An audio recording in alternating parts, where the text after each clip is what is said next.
It is with great pleasure that I welcome you this afternoon, and I'm very happy to welcome my esteemed colleague, Mark Bernardo. Hi, Mark. Thank you. Hi, Minda. Thank you, everybody, for being here. Welcome to our presentation with Chopard. We're going to be talking mostly about the high-end luxury, high complication L.U.C collection with Chopard's own Pau Infante. And I think we're going to start first by asking Pau what he is wearing. And I think first we need him to unmute. There you go.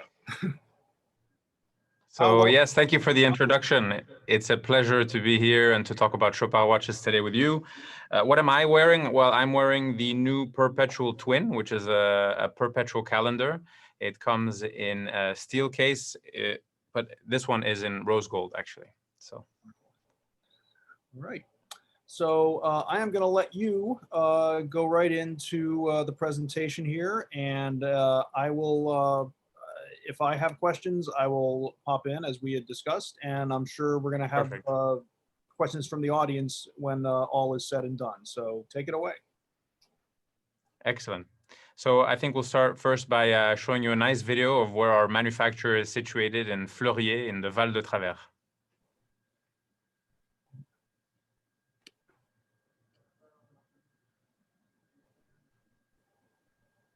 Fleurier, where this story begins. The wisdom of a tradition carefully preserved. The light, source of inspiration, through which the artist begins to create. L for Louis. U for universe, source of all raw material, shaped and transformed into art by the human hand. The quest to make every single element unique. U for Ulysse. C for challenge.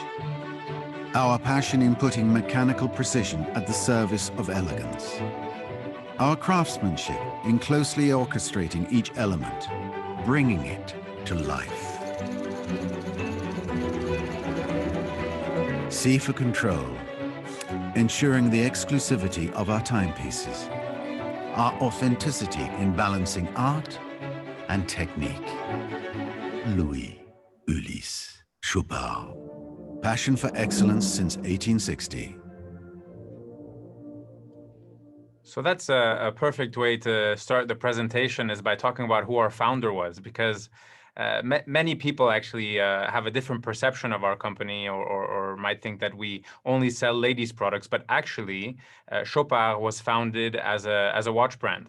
And you can see here the founder, Louis Ulysse Chopard, hence why we have this L.U.C collection with his own family. And this man, founded our brand back in 1860. So 2020, that makes 160 years of history and of watchmaking history. We also have a very nice image of one of the first timepieces that Louis Ulysse Chopard made.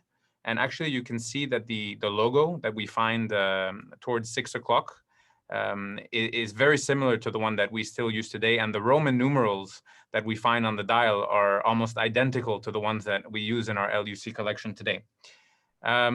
Here also we have a very nice picture of the Blue Door. Okay, so this is where we arrived in 1996. And Carl Friedrich Schäufele, the current owner of Chopard, had this vision to create a manufacturer. So back in the 90s, you have to think this was quite I would say quite an adventurous undertaking to begin something like this. And we didn't buy a manufacturer. We simply began behind this Blue Door in one atelier, developing our first caliber. Our first caliber, which we can see on here on the screen, our 96 base caliber, which is very recognizable due to its 22 karat gold micro rotor, which is also bidirectional, winding in both directions.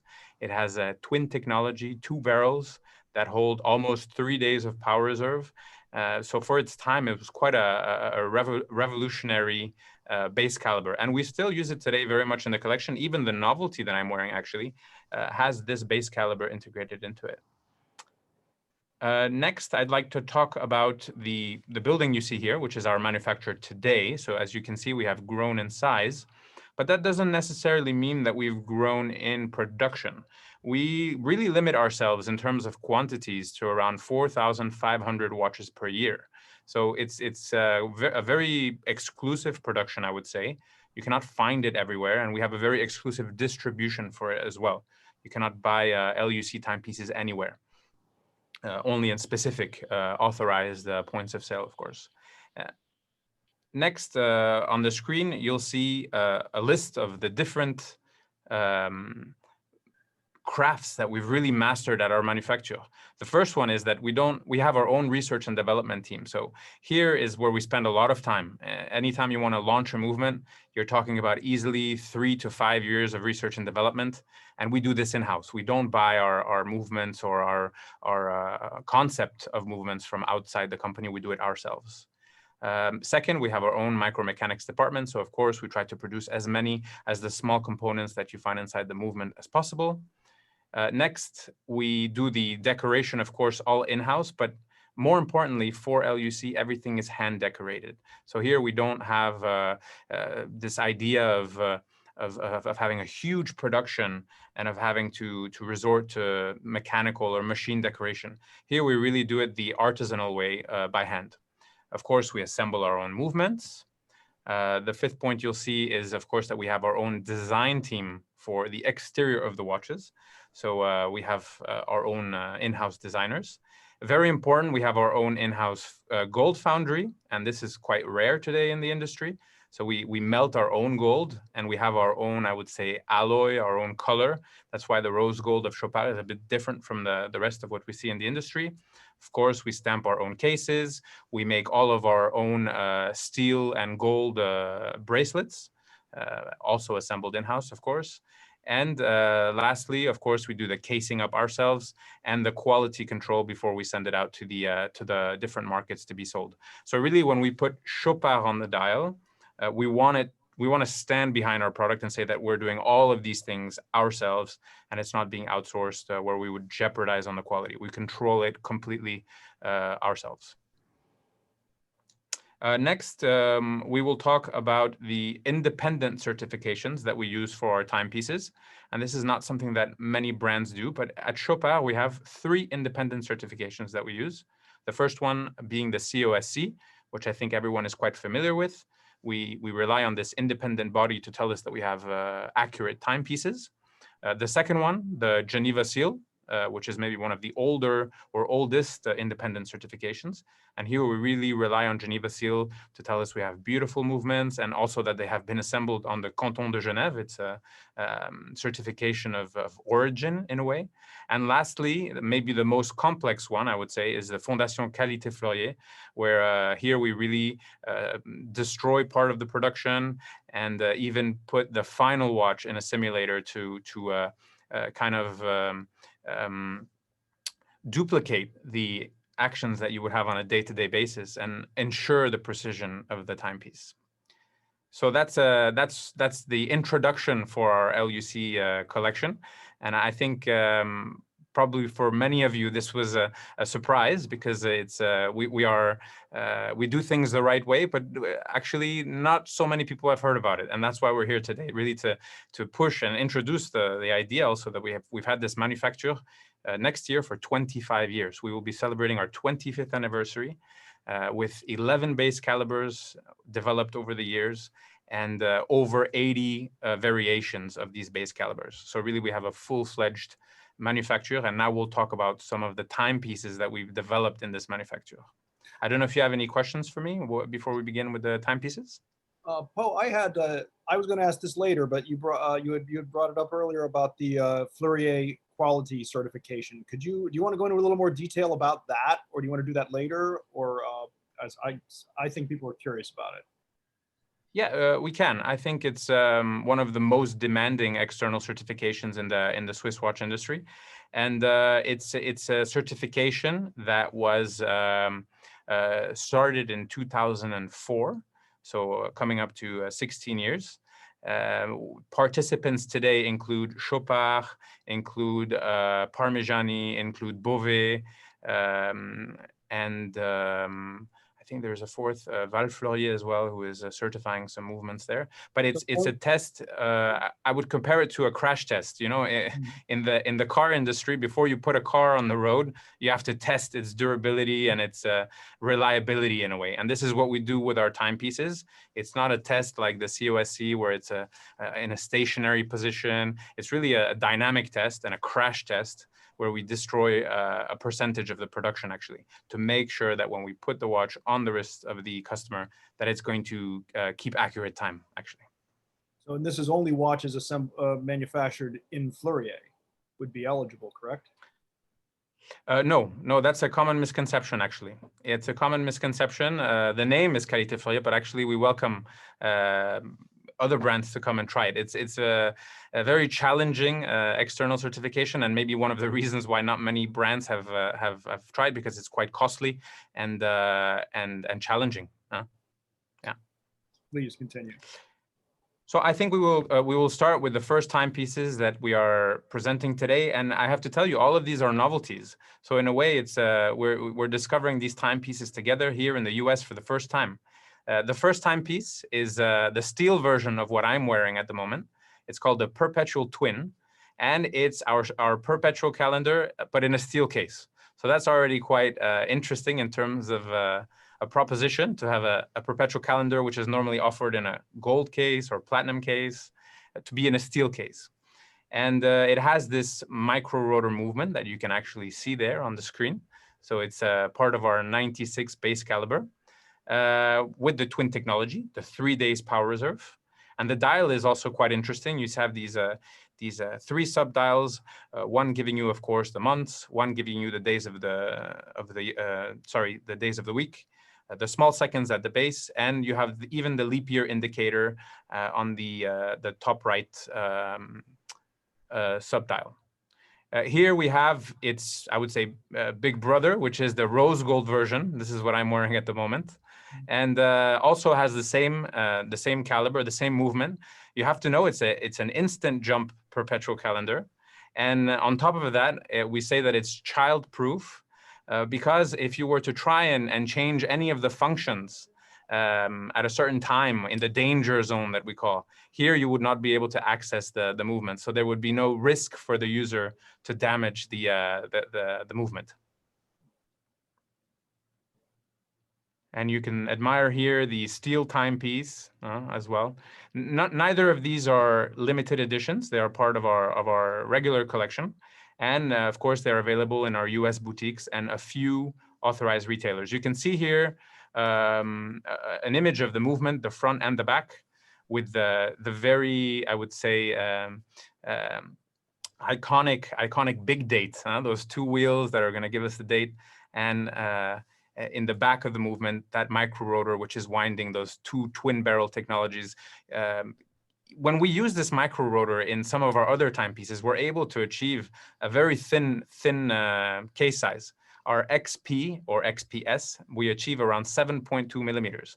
So that's really one of the benefits of having this micro rotor, but we use it for a lot of other timepieces in the collection as well. Next, we will move on to the Perpetual Tourbillon. So I have to say, it's very perpetual themed today.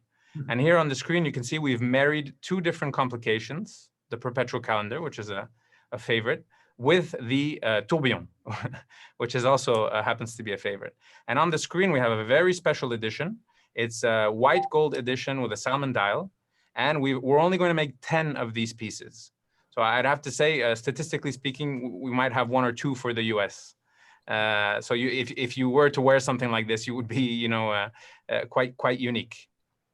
We can see here the actual picture. This is the watch we have here in the studio, and you can really admire this kind of like salmon dial. Almost looks a bit copper, but it's fantastic on that brown strap.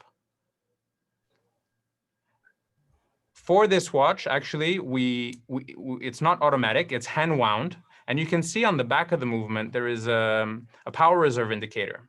Here, what we've done is we've built in 4 barrels, 2 on top of each other. And in these 4 barrels, we're able to stack around 188 centimeters. So in feet, that's like 6 feet 2 inches, more or less, of springs, which give us 9 full days of power reserve. On the screen, you might see 8, but that's because we hide one last day after that 0 there. So we give the user 9 full days of power reserve on a perpetual with a tourbillon. And this is really a stunning piece. Not only is it COSC certified, but here also we're talking about Geneva Seal certified. And very, very limited, as I said, only 10 pieces. Now the dial of that the next timepiece, sorry? The dial of that one, well, and this one you're going to show is really kind of special in its motif. Can you talk about? Yes, about correct. Sorry, I didn't cover that part. Yes, it's a hand guilloché, gold dial with a traditional hand guilloché approach. So that really gives it this this beautiful look. And in the light, when you wear it and you turn it around on your wrist, the light's really going to play on that, and the shine's going to be very beautiful. And the lines radiate not from the center, but from the L.U.C. logo at the top. So it's really from the logo, correct. Yeah. The next piece we have will look similar, but actually it's very different. This one we call the all-in-one, and New York is lucky to have its own unique timepiece. We just delivered it. We'll talk about the back of the watch, which is interesting, but first let's talk about the front. As you said, gold guilloché dial, same functions that appear on the perpetual tourbillon with the big date. You have a day and night indicator there on the left subdial. You have the of course the leap year indicator on the right subdial, and of course the tourbillon. But the back of the watch is even more interesting because this watch has in total 14 complications. 14 complications. So this is really a very complex, very big watch. It might be a bit difficult to see on the screen, but I'll walk you through it. On the top left, we have the equation of time. At the top, you have a power reserve indicator. Here we have a bit less power reserve, and I'll explain to you why. You have another day and night indicator top right. You have the sunset, the sunrise, and you have a moon phase indicator, but it's not a simple moon phase, as you can see. It's quite a complex one. And in this case, the piece has been calibrated to New York City. So geographically speaking, we've calibrated all the functions to be in line with the with New York's geographic location. And the reason why it has maybe a bit less power reserve than the perpetual tourbillon, for example, is because when you set your perpetual calendars, all of the functions on the back will automatically set themselves. So everything is connected, and therefore we lose a bit of power reserve because we had to connect them somehow, and it goes through one of the barrels. It's a bit complex, but a beautiful, beautiful timepiece. You can see the movement there, 519 components. And again, of course, when we are at this level, everything is Geneva Seal hand decorated. And the piece in New York, of course, it's a unique piece, so it's really a masterpiece.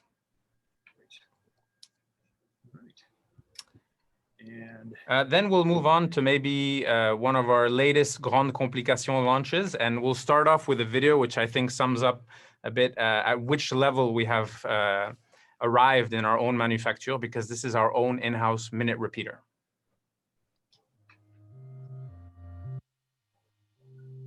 Chopard is very proud to present the Full Strike, our latest minute repeater. As in any properly designed minute repeater, this complication raised two main challenges. Firstly, the volume of the chimes, and secondly, the purity of their sound.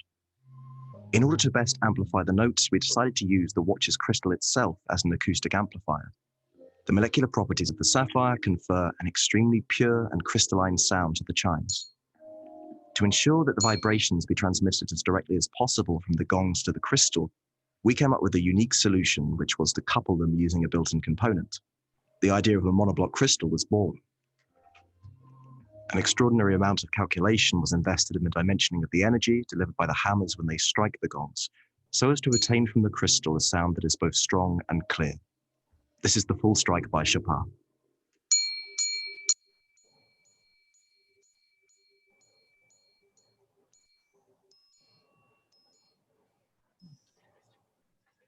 Wow. What do you think of that? That's pretty amazing. Now my question on that is everyone who makes a minute repeater, and I realize that's very few, has kind of an idea of what is the ideal material to use to make the chimes the clearest in a minute repeater. And you're using here, if I'm not mistaken, you're actually using the sapphire here. Correct. Right. How did you arrive at that idea that that would be like the best solution? Well, that's really the level of dedication of Chopard and of Carl Friedrich Schäufele. This was, I have to say, between the first ideas, the first drawings, the R&D, then the prototyping, until the final piece, the first piece we sold, it was it was around, I would say, a decade, almost 10 years. So that's really how long it took to develop a product like this. And you're right, the material, theoretically speaking, shouldn't have much of an effect on the sound. That's what we thought in the beginning. Some people say that it doesn't. Personally, having heard most of the pieces, I think there are slight variations, but this proprietary technology can only be used by Chopard, developed by us as a monoblock. For many years to come, we will be able to use this technology in a lot of our chiming pieces, I would say. And the full strike is really a testament of where Chopard has arrived as a manufacturer, especially since next year we are celebrating our 25th anniversary. Great. Right. So if you don't mind, we'll keep moving with this watch because I think it's quite interesting to talk about. You'll see here on the screen actually an image of the owner, Carl Friedrich Schäufele, receiving the award for l'Aiguille d'Or for the full strike, actually.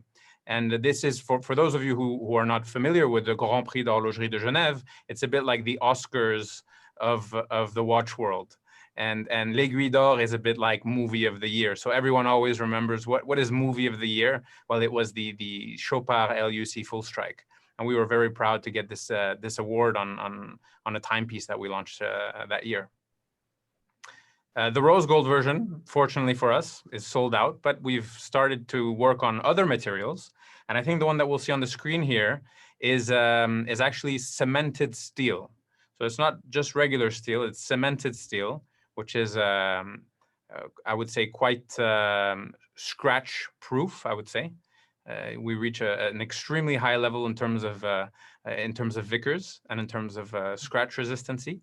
And here we only made 10 pieces because we thought, steel, this is really now we're getting into the real collector's universe. And so we only made 10 pieces in steel. We made 20 in rose gold and we made 10 pieces in steel using the same movement, same everything, except the material of the case completely changed.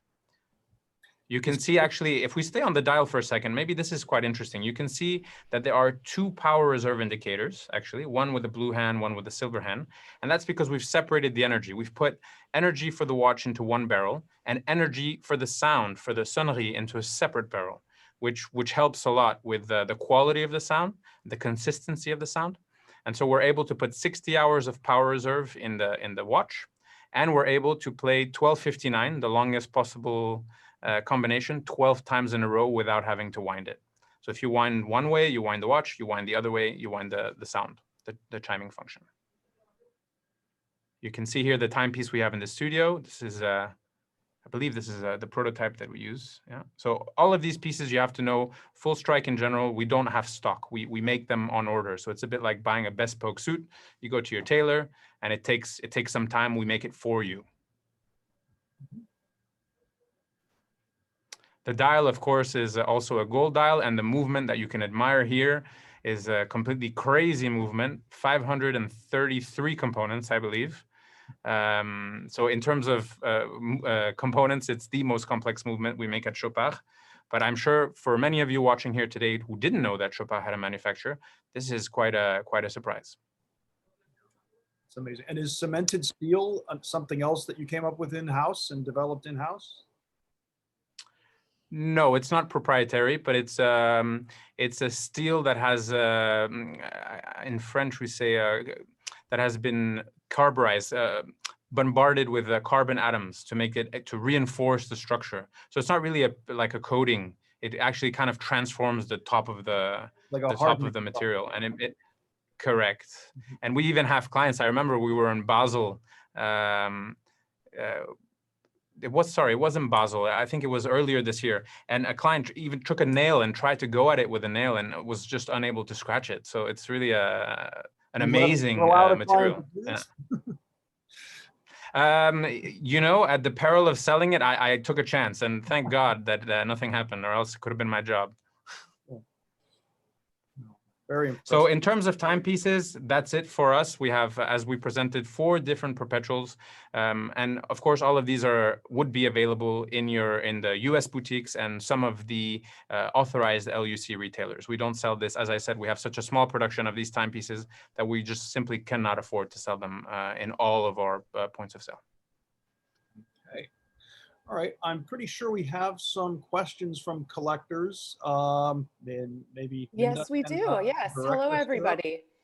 Neil Rosenkrantz would like to know, are all Chopard watches produced at the manufacturer or only the L.U.C line? No, that's a very good question, Neil. Chopard in general, when we talk about full production, we're talking around 60,000 plus watches, more or less.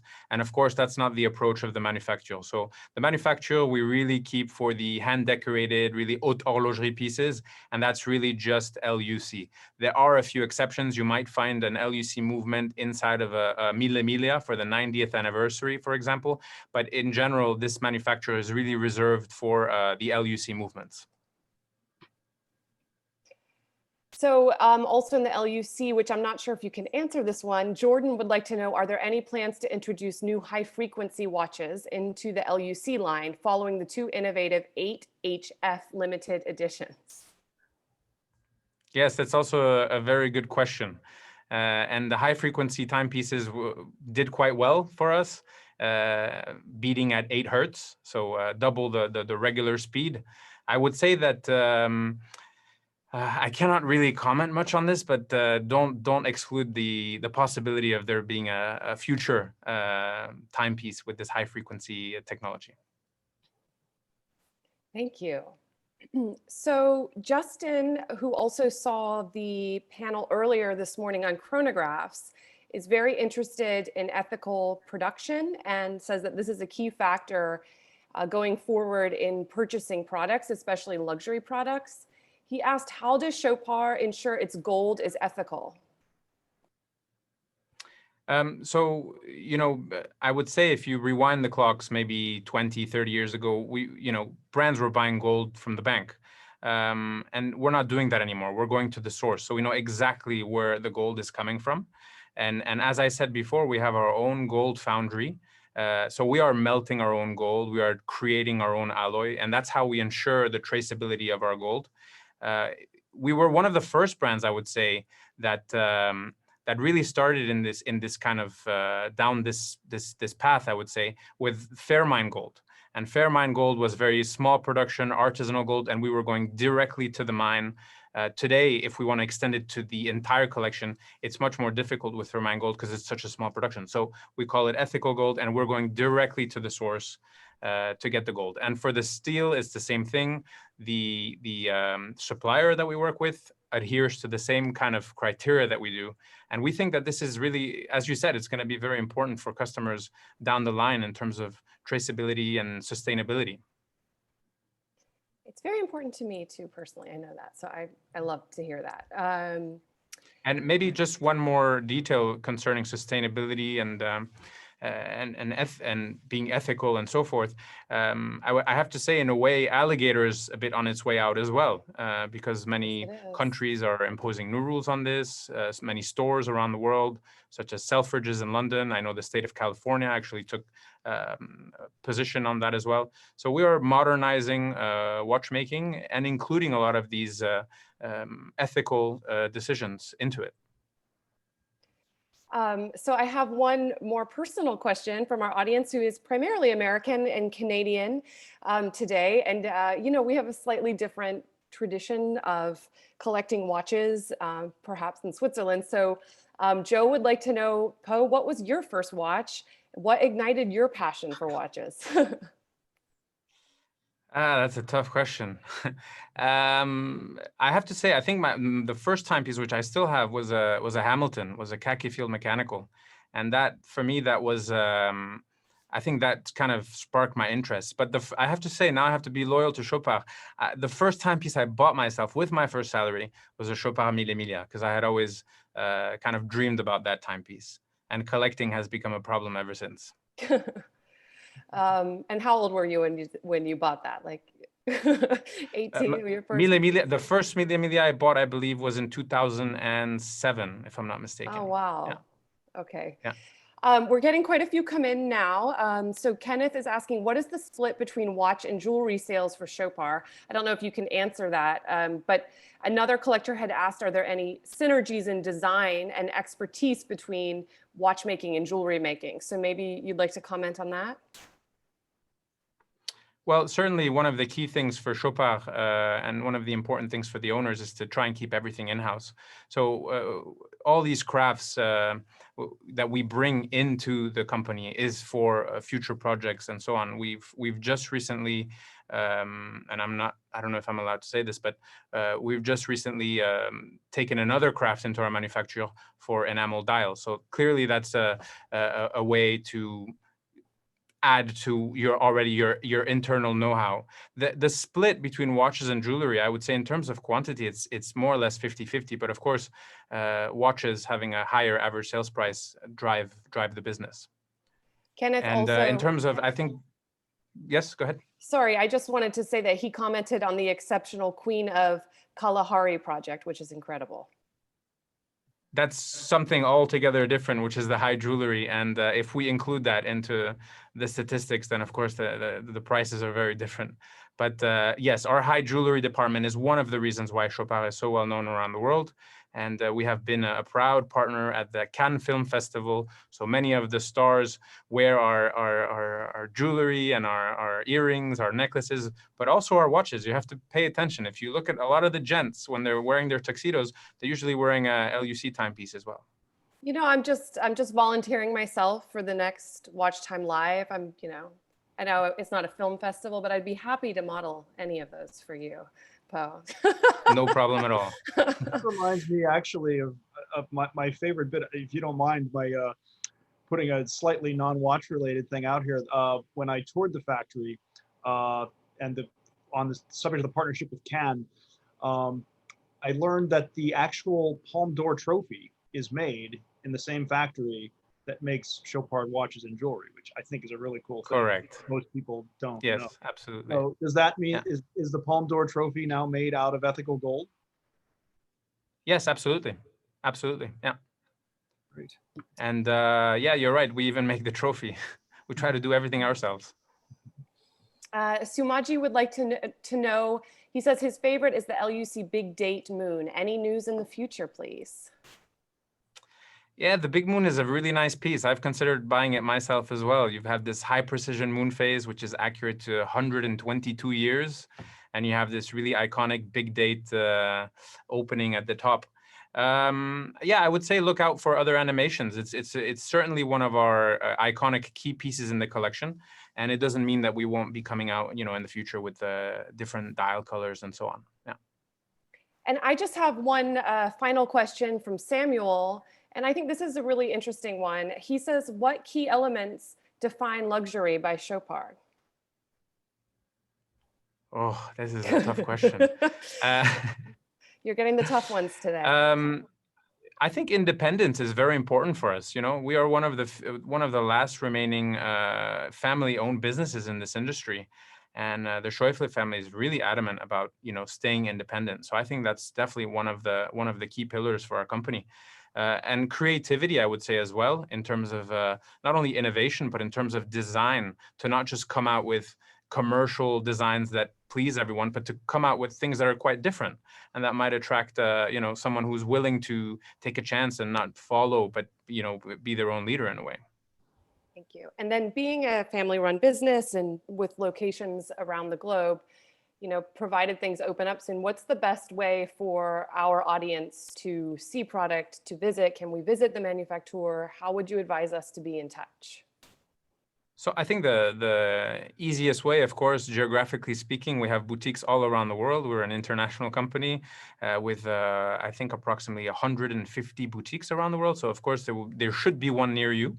That's the first way to get in touch with the product physically. Of course, we have a beautiful website, we have a beautiful social media, and trips to the manufacturer can be organized, and that would happen through through your local boutique. Of course, you'd have to make contact with the staff there, and for the moment, it's a bit difficult, as you know. Even welcoming external people into the workshops is a bit dangerous, because everything, we have this logo at Chopard, it's a beehive, and all the bees, they work together to make the honey, just like all the watchmakers work together to make the watches. And if you disrupt that kind of delicate equilibrium, everything comes tumbling down. So we do welcome regularly a lot of groups into our manufacture. I would say 2020 was a difficult year for that. Yeah, I think for everybody, we can safely say. One final question just came in from John in Miami. Hi, John. Any changes planned for the Mille Miglia line? Mille Miglia line. He's saying, he's looking at me. I can't answer that one. Any changes? It's a bit of a general question, but we've been a proud sponsor of the Mille Miglia and an official timekeeper since 1988. So that's like 32 years now. And every year we come out with a different race edition. We had it on the previous chrono panel. We had put it to the screen. Maybe, I'm not sure if we can do that here again, but we have a beautiful image of our new race edition. And the Mille Miglia is actually happening as we speak. It's finishing on Sunday. So each year we create a special timepiece limited to 1,000 pieces. This year, I think it's a beautiful timepiece. It's the 42 millimeter full black, 42 millimeter full black with the chrono. And this one would also be available in the US in our boutiques. Perfect. But in terms of big changes for the race, I'm not sure. I don't know how to best answer that question. We'll stay tuned. And Matt just reminded me that WatchTime does do collector tours, and that Chopard was on our list. We were going to take a group of collectors in June to visit. So hopefully we can do that next year, which would be even cooler for the 25th anniversary. So it would be a pleasure to welcome you. So we hope that we can do that. If all of you collectors watching didn't know that we do collector tours to Switzerland, we've also been to Glashütte, you can certainly be in touch with us to find out, because it's a really cool behind the scenes opportunity, and we would love to come to Chopard. That is it from collector questions. I will hand that back to Mark. Thank you so much. Great. Thank you, Minda. Thank you, everybody, for your questions. And as we wrap up, we'll thank Po for taking all this time and showing us all this really cool stuff. This wraps up our Chopard portion of WatchTime Live 2020. Thanks again for coming. Thanks, Po, and have a great afternoon.